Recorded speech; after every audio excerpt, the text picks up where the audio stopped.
What's up, witches? It's Megan. Welcome back to my channel. If you're new here, make sure you hit that subscribe button down below. Because if you're watching, then you should, right? Anyway, don't forget to enter my giveaway. It's still going on, aroundthecauldron.com/giveaway. Link will be in the description and in the show notes for this episode. Today, I want to talk about correspondences. So when a witch or any magical practitioner talks about correspondences, what they mean is basically something that has a significant meaning. I've talked on my blog about different correspondences and what they mean for me. I've also made a free printable for very basic colored correspondences. I'll leave the link for that in the description and in the show notes if you want to check that out. But I've never really discussed more in depth of what correspondences are, how we come to get correspondences, how we use them, and what do you do if you don't know what the correspondence is. So let's talk about it. So a correspondence within witchcraft is basically anything that has any sort of significant meaning within your spell work.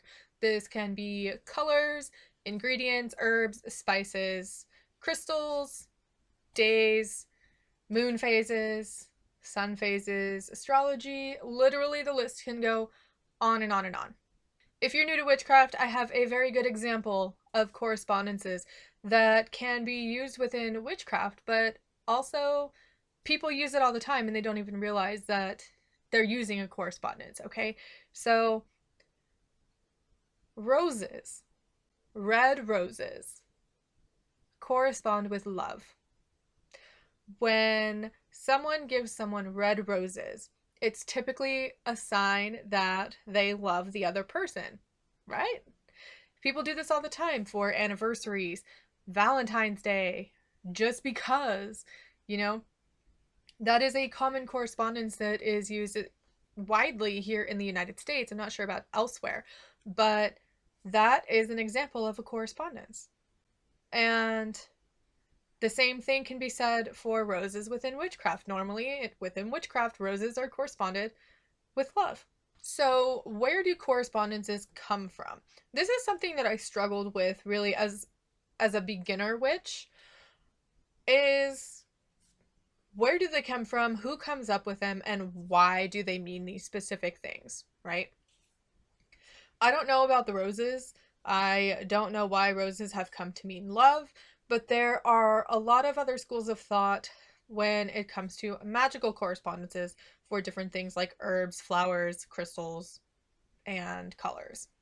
For me personally, correspondences are very personal. I have a few different ways written down here in my notes that I'm going to speak about that correspondences are either created or developed or found. But what I often find if you Google, correspondence of oregano or something like that, you'll often find what the correspondence is, but it won't give you the reason why. And I am a big advocate of asking why. I like to know why things are the way they are. And I know I can't be the only person that's like that. So we can go through and talk about some of the different methods of finding correspondences. But just know that if you end up looking in a book like Scott Cunningham's Encyclopedia of Magical Herbs, I think it's called, he lists a lot of different plants, but he doesn't list why they correspond with those particular aspects, emotions, or whatever they correspond with. There are those people out there who use the common correspondences and it works totally fine for them. That's wonderful. I'm not here to tell you that you're wrong. I'm just here to give you some extra information. So one of the first places that correspondences can come from is something called the Doctrine of Signatures. Now, I didn't know about the Doctrine of Signatures until I had asked on Twitter, I think last year, about where people get their information for their correspondences. And someone reached out to me and told me about the Doctrine of Signatures. And I'm like, what the heck is the Doctrine of Signatures? So I looked it up. It's essentially this big compilation of plant signatures or object signatures, okay? So the idea for the signatures came from the idea that God created everything with a sign for what the purpose of that object was. So the information it came from several different sources, but it was actually uh, made widely popular by a German man named, I'm gonna butcher this, so please forgive me, um, Jacob Boehme. Uh, I'm not sure. I'll put a link in the description and in the show notes. I'll leave it there so you can find it. But he wrote a book in 1621 called The Signature of All Things. Now, within this, essentially what it means is that if you have a plant and it is shaped like the liver or the spleen or the ear, then they correlate the shape of that plant with the body part or body system that it can help with. So they would say, like, okay, that plant is shaped like the human ear. Obviously, if you have an earache, then we're going to give you that herb or that plant and your ear is going to feel better. Another example would be like a tomato. A tomato is red, it is round and plump, and when you cut it open, it has four quote unquote chambers. So, therefore, according to the Doctrine of Signatures, tomatoes would be good for healing of the heart because of the chambers and the color and the shape of the tomato. Now, some people use the Doctrine of Signatures for medicinal purposes. That's not what we're talking about here today. And then others use the Doctrine of Signatures to get their magical correspondences. Another common method of finding correspondences for different plants, especially different herbs and spices and flowers and things of that nature, is to actually look at what they are medicinally used for. Because in what I have found, the purpose of the plant in a medicinal way actually correlates with what it can do for you in a magical and spiritual sense. Before we continue with this section here, I have to put a disclaimer. Like always, I'm not a doctor, I'm not a medical professional, I am nothing of the sort. Please consult your physician before doing anything or taking any sort of herb or medication or anything of that nature. Okay? Okay. So we're going to look at lavender real quick and what the medicinal uses of lavender are. All right. So according to WebMD, lavender contains an oil that seems to have sedating effects and might relax certain muscles. It also seems to have antibacterial and antifungal effects. What do we use lavender for, everyone? Anxiety, depression, and a sense of calming. That directly correlates with the medicinal use of lavender. I'd like to challenge you here real quick to think about your correspondences for different herbs and plants. Look them up on WebMD or any other reputable source for herbs and plants and their medicinal properties and see if it correlates to your magical correspondence for that same herb. Another method of finding correspondences has to do with animism. So if you're not familiar with the term, an animist is someone who believes that everything has a soul. Everything has a spirit or some form of soul energy. Okay. I myself am an animist. That's hard to say. So, if you hold an animist view of the world, finding correspondences can be more personal, because if you don't know the purpose of something, all you have to do is ask. Now, in this case, that would mean sitting with whatever it is that you're trying to find the correspondence for. We'll go back to lavender. Sitting with some lavender, feeling its energy, communicating with it, and asking it what it can do to help you. What is its purpose and what is it good for? This will obviously take practice, and it might feel a little strange if you don't have an animist viewpoint of the world, but it's another method. The last type of correspondences that I want to talk about are color correspondences. And I've written a blog post about color correspondences and whether they are emotional or traditional. I'll leave a link to that in the description and in the show notes if you want to read it. But for me, color correspondences are very personal and will vary widely depending on the individual who is using the correspondence. I view color correspondences as being very personal, but also very heavily influenced by psychology and what we've been through in our lives. There is an entire science dedicated to studying color psychology and how colors affect the emotions of humans and animals alike. There are some colors who have very general, widely known, and common correspondences. So, red for things like love and anger, that's where that phrase seeing red comes from. Um, and yellow for happiness, blue for sadness, green for money and luck, and things like that. But if you are a person who has had like a really bad experience with something pertaining to a color, or you just don't like a color, that correspondence might be different for you. So, me, for example, I am not a fan of the color yellow at all. I don't like yellow. I never have liked yellow. I don't know if it's just the color, but I find it very harsh and abrasive, and looking at it does not make me happy. So, for happiness, I wouldn't use yellow.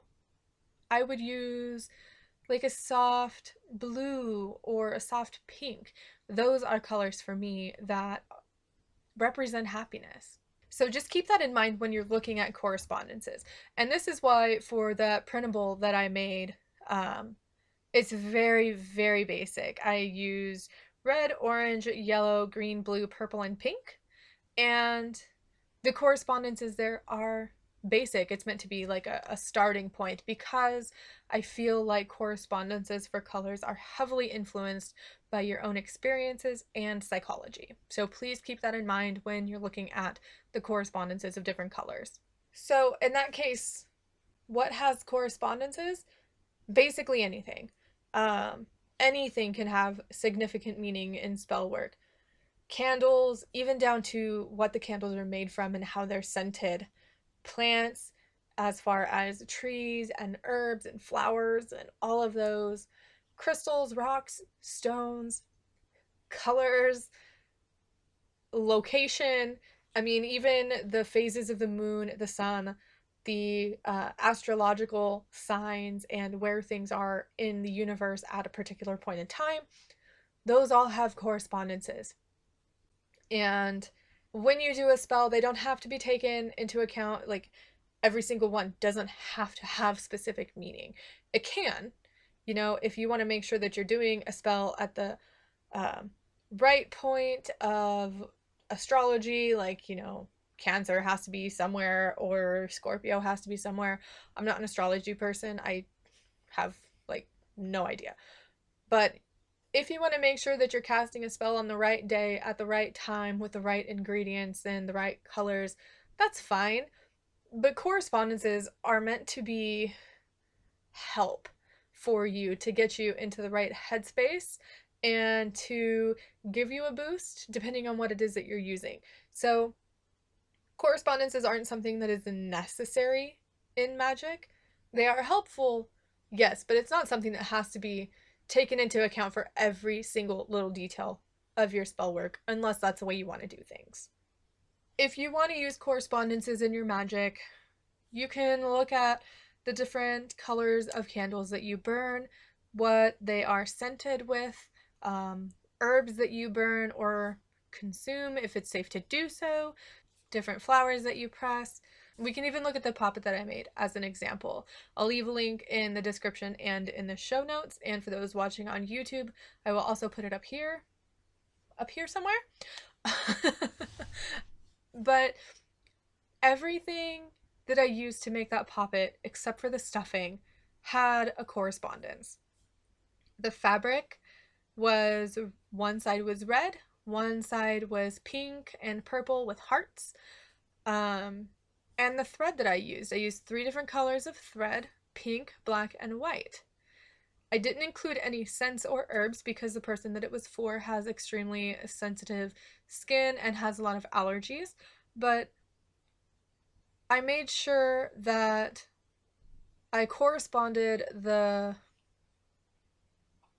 not the ingredients. I corresponded the materials, that's what I was looking for, um, with my intention, and I also blessed and charged it under the full moon. So that's a very basic way that you can use correspondences within your magic. So what happens if you can't find a correspondence? Well, you can use one of the techniques that I have already listed. Check out any practical uses for what you're looking for: lavender, willow, St. John's wort, oregano, you know, and it doesn't have to be herbs. If you're looking for the correspondence of a crystal, look and see if that crystal has any practical uses. Is it used in technology? Is it used in jewelry? What color is it? All of these questions can help lead you to what the particular item is used for in a magical sense. And if all else fails, sit down with the item and meditate with it and see if you can get an answer from the item on what it can be used for. You might not find what a correspondence is for a specific thing, and that's okay. Maybe you just need to look harder, or maybe you're just not ready to find it yet, or maybe there isn't one. Maybe you just need to create one. What does it mean to you? So I hope you found the information in this episode useful. Again, this episode is shorter. I am in the process of batch recording things because we're moving across the country soon. So, as I said last week, these episodes are going to start to get a little bit shorter, but I'm still hoping to jam pack them full of good information. And if you have any questions or comments, let me know. You can comment below for those watching on YouTube. Podcast listeners, shoot me a message on Facebook, Instagram, Twitter, email, whatever. All of the links are in the description and in the show notes. And I will see you next time. Bye for now.